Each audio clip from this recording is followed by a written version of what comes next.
ਤੁਹਾਡਾ ਸਵਾਗਤ ਹੈ। ਨਜ਼ਰ ਮਾਰਦੇ ਹਾਂ ਅੱਜ ਦੀਆਂ ਖਾਸ ਖਬਰਾਂ ਤੇ। ਭਗਵੰਤ ਮਾਨ ਨੇ ਜਿਹੜੇ ਫੈਸਲੇ ਪੰਜਾਬ ਦੇ ਲੋਕਾਂ ਲਈ ਕੀਤੇ ਹਨ ਉਹ ਸ਼ਲਾਘਾਯੋਗ ਹਨ ਤੇ ਇਸ ਨਾਲ ਪੰਜਾਬ ਦੇ ਲੋਕਾਂ ਨੂੰ ਫਾਇਦਾ ਮਿਲੇਗਾ।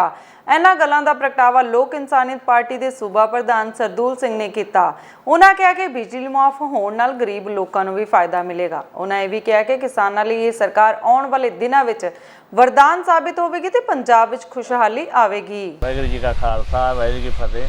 हल्का सुल्तानपुर लोधी इंसानियत लोक विकास पार्टी सरदूल सिंह थिंद जो कि साड़ी आम पार्टी सरकार भगवंत सिंह मान ने ऐलान किया वा 2 किलोवाट तो लैके 10 किलोवाट तक बिजली फ्री का तो 31 दिसंबर तक जो बिल माफ़ किए ना बिल बिजली के माफ़ीनामा दिता वा असी उसकी शलाघा करते हैं।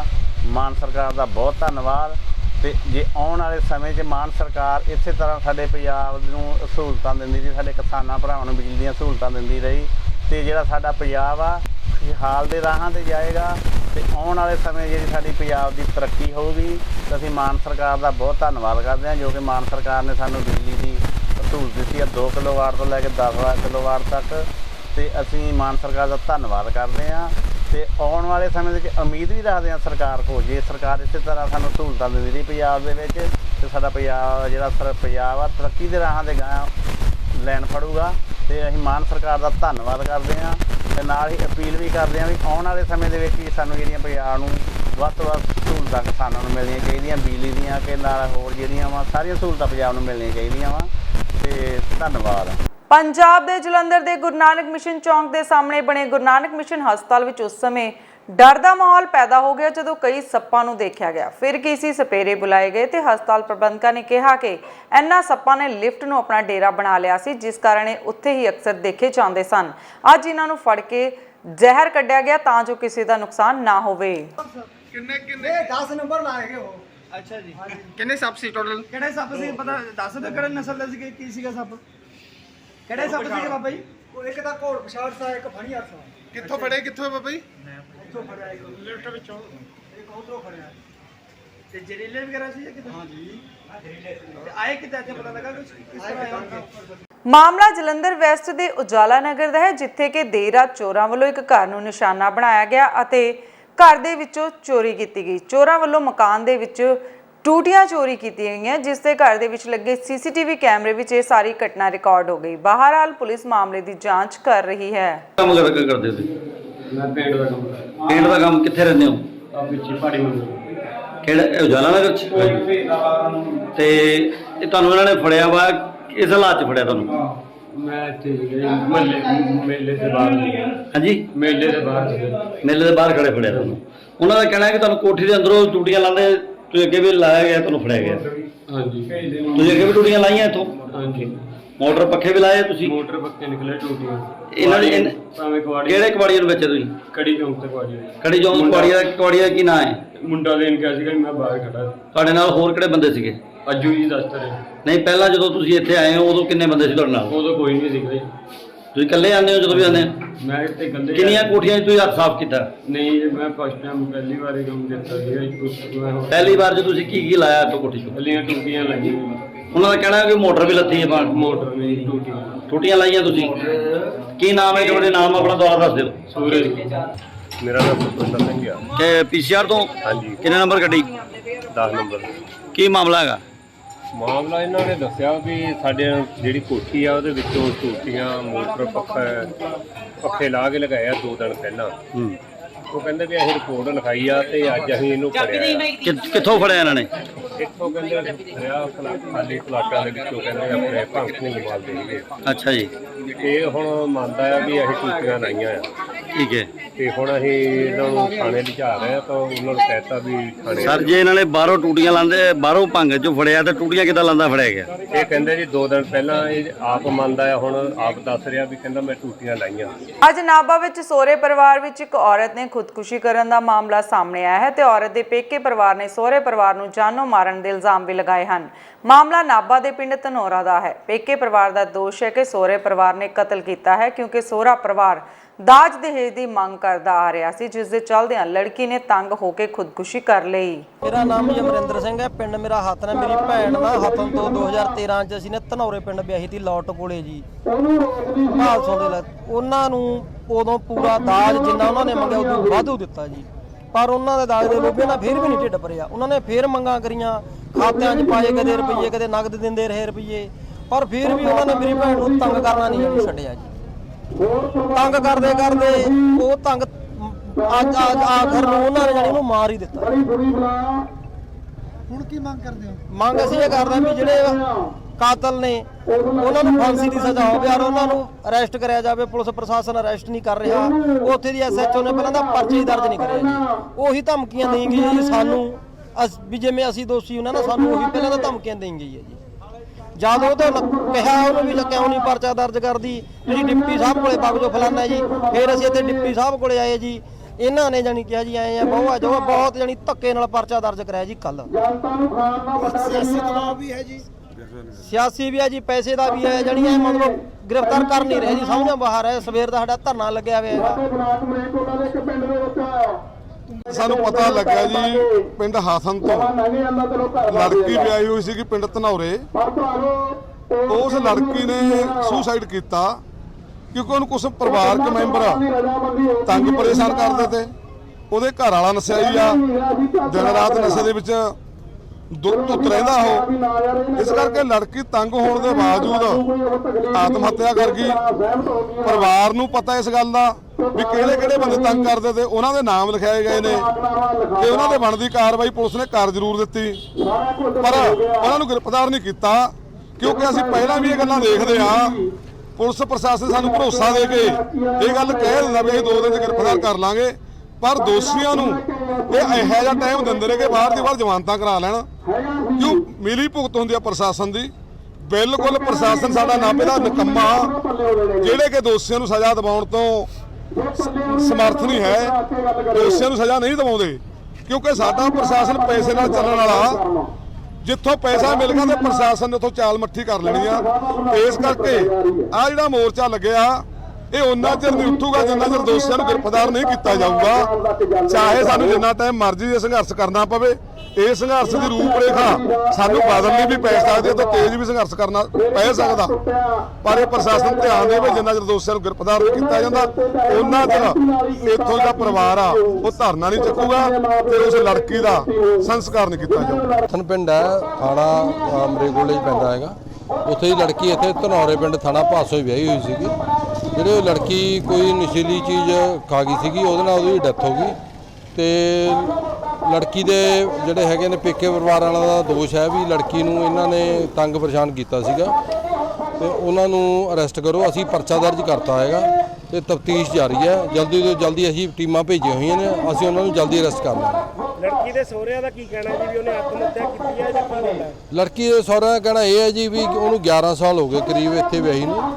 ਸਾਡੇ ਵੱਲੋਂ ਕੋਈ ਨਹੀਂ। ਲੜਕਾ ਜਿਹੜਾ ਹੈਗਾ ਉਹਦੇ ਘਰ ਵਾਲਾ ਉਹ दारू ਪੀਣ ਦਾ ਆਦੀ ਸੀਗਾ। ਕੋਈ ਮਾੜੀ ਮੋਟੀ ਤਕਰਾਰਬਾਜੀ ਹੋਈ ਸੀ। ਜਿੱਥੇ ਤੱਕ ਮੈਨੂੰ ਇਹ ਵੀ ਪਤਾ ਲੱਗਿਆ ਵੀ ਇਹਨਾਂ ਦੀ ਆਪਸ ਵਿੱਚ ਲਵ ਮੈਰਿਜ ਹੈ ਤੇ ਬਾਕੀ ਅਸੀਂ ਤਫਤੀਸ਼ 'ਚ ਜਿਹੜੀ ਕੋਈ ਗੱਲ ਸਾਹਮਣੇ ਆਉਂਦੀ ਉਹ ਕਰਾਂਗੇ। ਅੱਜ ਨਾਭਾ ਗੇਟ ਚੌਂਕ ਵਿਖੇ ਪੰਜਾਬ ਦੇ ਵਿੱਤ ਮੰਤਰੀ ਹਰਪਾਲ ਚੀਮਾ ਦਾ ਪੁਤਲਾ ਸਾੜਿਆ ਗਿਆ। ਅੱਜ ਪੁਰਾਣੀ ਪੈਨਸ਼ਨ ਪ੍ਰਾਪਤੀ ਮੋਰਚਾ ਪੰਜਾਬ ਤਹਿਸੀਲ ਨਾਭਾ ਦੇ ਮੁਲਾਜ਼ਮਾਂ ਵੱਲੋਂ ਪੰਜਾਬ ਸਰਕਾਰ ਖਿਲਾਫ ਨਾਅਰੇਬਾਜ਼ੀ ਕੀਤੀ ਗਈ। ਉਹਨਾਂ ਮੰਗ ਕੀਤੀ ਕਿ ਪੁਰਾਣੀ ਪੈਨਸ਼ਨ ਬਹਾਲ ਕੀਤੀ ਜਾਵੇ ਤੇ ਸਾਡੀ ਪੁਰਾਣੀ ਬਕਾਇਆ ਰਾਸ਼ੀ ਵੀ ਦਿੱਤੀ ਜਾਵੇ। ਅੱਜ ਦਾ ਜਿਹੜਾ ਪ੍ਰੋਗਰਾਮ ਹੈ ਇਹ ਸਾਡਾ ਪੁਰਾਣੀ ਪੈਨਸ਼ਨ ਮੋਰਚੇ ਦੇ ਸੰਬੰਧ ਵਿੱਚ ਸਟੇਟ ਦੀ ਮੀਟਿੰਗ ਹੋਈ ਫੈਡਰੇਸ਼ਨ ਦੀ। ਉਸ ਮੀਟਿੰਗ ਦੇ ਫੈਸਲਾ ਕੀਤਾ ਗਿਆ ਵੀ ਪੂਰੇ ਪੰਜਾਬ ਦੇ ਵਿੱਚ ਤਹਿਸੀਲਾਂ ਦੇ ਵਿੱਚ ਤੇ ਜ਼ਿਲ੍ਹਿਆਂ ਦੇ ਵਿੱਚ, ਪਹਿਲਾਂ ਜ਼ਿਲ੍ਹਿਆਂ ਦੇ ਵਿੱਚ ਪ੍ਰੋਗਰਾਮ ਹੋਇਆ, ਕੱਲ 5 ਤੇ 4 ਦਾ ਰੱਖਿਆ ਸੀ। ਅੱਜ ਤਹਿਸੀਲਾਂ ਦੇ ਵਿੱਚ ਆ। ਕੱਲ ਫੌਰੀ ਤੌਰ ਤੇ ਸਾਨੂੰ ਮੈਸੇਜ ਆਇਆ ਸੀ ਇਹ, ਕਿਉਂਕਿ ਜਿਹੜੀ ਪੁਰਾਣੀ ਪੈਨਸ਼ਨ ਹੈ ਬਹਾਲ ਕਰਾਉਣ ਲਈ ਤੇ ਕੱਚੇ ਮੁਲਾਜ਼ਮਾਂ ਨੂੰ ਪੱਕੇ ਕਰਾਉਣ ਲਈ, ਜਿਹੜੇ ਬਕਾਏ ਸਰਕਾਰ ਕੰਨੀ ਖੜੇ ਆ ਉਹਨਾਂ ਦੀ ਗੱਲ ਵਿੱਚ ਹੈਗੀ ਆ ਤੇ ਜੰਗਲਾਤ ਮਹਿਕਮੇ ਦੇ ਵਿੱਚ 6 ਮਹੀਨੇ ਹੋ ਗਏ ਤਨਖਾਹ ਨਹੀਂ ਮਿਲੀ, ਉਹਨਾਂ ਦੀ ਗੱਲ ਵਿੱਚ ਹੈ। ਅੱਜ ਪੁਤਲਾ ਕਿਹਦਾ ਫੂਕਿਆ ਜਾ ਰਿਹਾ? ਪੁਤਲਾ ਇਹ ਵਿੱਤ ਮੰਤਰੀ ਦਾ, ਜਿਹੜਾ ਪੰਜਾਬ ਦਾ ਵਿੱਤ ਮੰਤਰੀ ਆ ਉਹਦਾ ਪੁਤਲਾ ਫੂਕਿਆ ਜਾ ਰਿਹਾ। ਸਰਕਾਰ ਨੂੰ ਬੇਨਤੀ ਕਰਦੇ ਆ, ਪਹਿਲਾਂ ਤਾਂ ਇਹ ਲੋਕਾਂ ਨੇ ਕਾਂਗਰਸ ਵੀ ਦੇਖ ਲਈ, ਅਕਾਲੀ ਵੀ ਦੇਖ ਲਏ, ਬਹੁਤ ਬੜੇ ਚਾਅ ਦੇ ਨਾਲ ਇਸ ਪਾਰਟੀ ਨੂੰ ਲੈ ਕੇ ਆਤਾ। ਪਰ ਜਿਸ ਹਿਸਾਬ ਦੇ ਨਾਲ ਮਾਨ ਸਾਹਿਬ ਨੇ ਸਾਡੇ ਨਾਲ ਭਗਵੰਤ ਮਾਨ ਜੀ ਨੇ ਵਾਅਦੇ ਕੀਤੇ ਸੀ ਵੀ ਸੜਕਾਂ ਦੇ ਉੱਪਰ ਅਸੀਂ ਕਿਸੇ ਨੂੰ ਮੁਲਾਜ਼ਮ ਨੂੰ ਰੁਲਣ ਨਹੀਂ ਦੇਵਾਂਗੇ, ਅੱਜ ਮੁਲਾਜ਼ਮ ਰੁਲ ਰਹੇ ਆ। ਸਰਕਾਰ ਨੂੰ ਬੇਨਤੀ ਕੀਤੀ ਜਾਂਦੀ ਹੈ ਕਿ ਜਿਹੜੇ ਕੱਚੇ ਕਰਮਚਾਰੀਆਂ ਇਹਨਾਂ ਨੂੰ ਪੱਕਾ ਕੀਤਾ ਜਾਵੇ, ਜਿਹੜੀਆਂ ਤਨਖਾਹਾਂ 4-4 ਮਹੀਨੇ ਦੀਆਂ ਬੰਦ ਹੋਈਆਂ ਇਹ ਦਿੱਤੀਆਂ ਜਾਣ ਤਾਂ ਕਿ ਪੁਰਾਣੀ ਪੈਨਸ਼ਨ ਬਹਾਲ ਕੀਤੀ ਜਾਵੇ।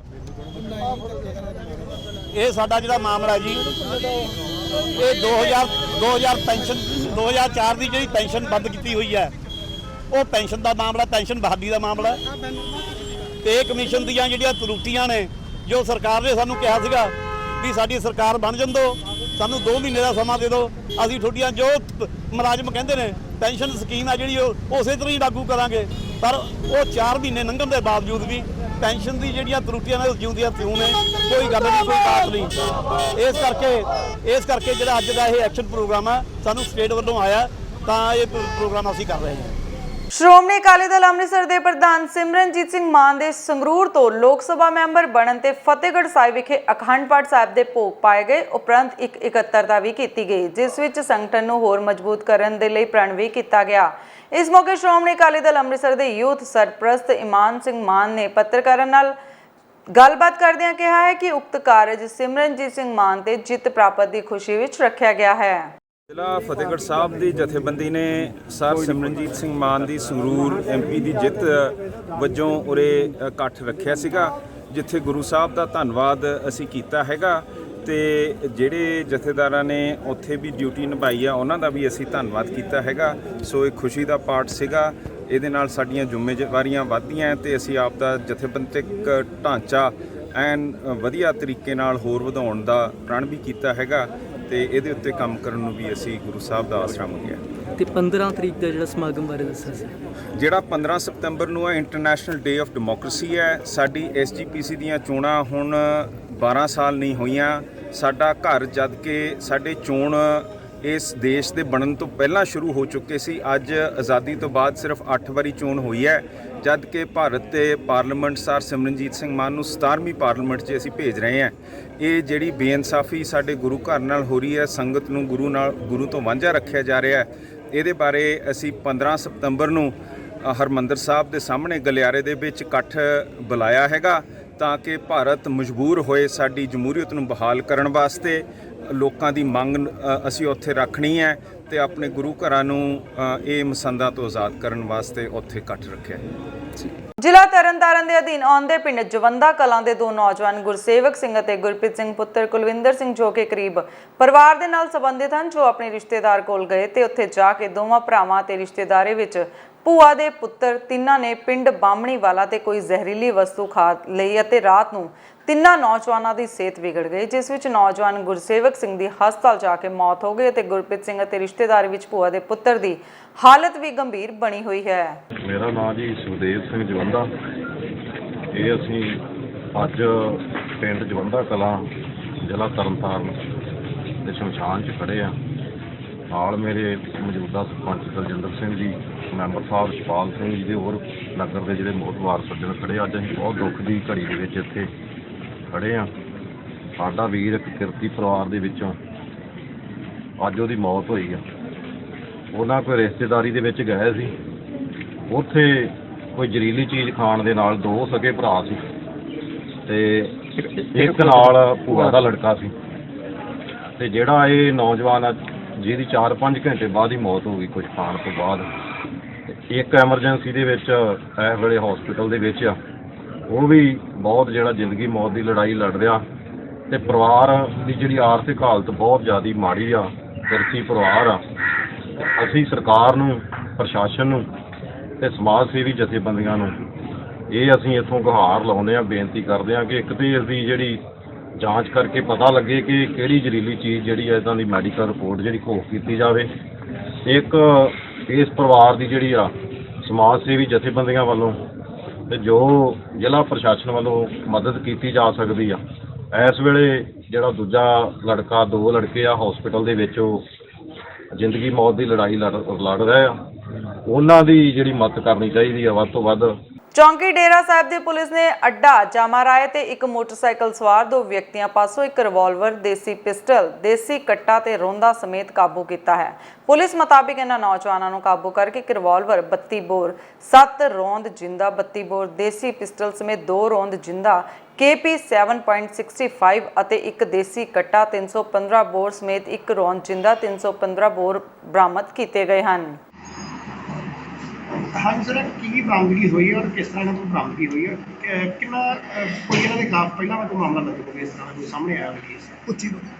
ये मेरा चौंकी इंचार्ज डेरा साहब जी लखविंदर सिंह, उन्होंने नाका लाया होया सी जामा रात ते जामा रात की साइड तो 2 नौजवान आ रहे थे, तो जो उन्होंने मोटरसाइकिल रोक के उन्होंने चैक किया तो चैकिंग के दौरान उन्होंने कोलों एक रिवाल्वर, एक पिस्टल ਤੇ ਇੱਕ ਦੇਸੀ ਜਿਹੜਾ 315 ਦਾ ਪਿਸਟਲ ਆ ਉਹ ਬਰਾਮਦ ਹੋਇਆ ਤੇ ਜਿਸ ਦੇ ਨਾਲ ਉਹਨਾਂ ਤੋਂ ਜਿੰਦਾ ਰੌਂਦ ਵੀ ਜਿਹੜੇ ਰਿਕਵਰ ਹੋਏ।